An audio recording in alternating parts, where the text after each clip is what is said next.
Welcome friends. We are going to start inverse Laplace transform topic, in which we have to prepare for 10 marks and plus 1 for objective. Okay, let us start.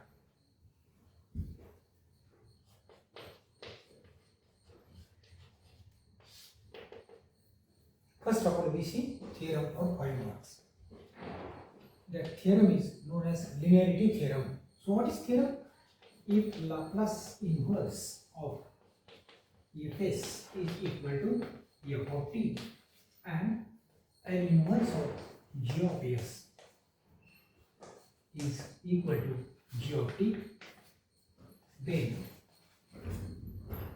inverse Laplace of c1 into capital Fs plus c2 into g of s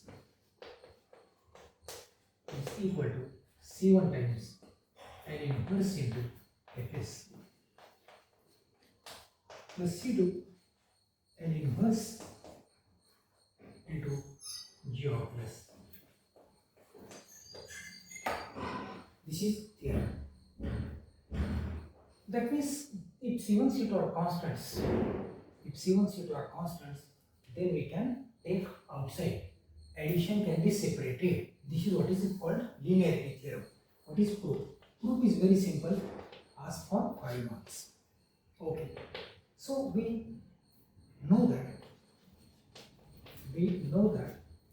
Laplace of c1 f of t plus c2 g of t is equal to c1 into Laplace of f of t plus c2 into Laplace of g of t.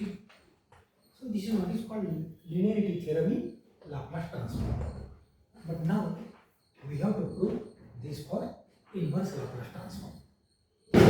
So here we write L as it is, c1 into f of t plus c2 g of t, bracket complete, c1 as it is, this L of f of t. If you write this, then you are getting Fs. Then here you can write plus c2 L of g of t, but this is L is shifted, we are getting g of s, and L can be shifted. If L is shifted, then we are getting c1 ft plus c2 gd, and this equals to L goes there, so L inverse into bracket c1 fs plus c2 gs, right?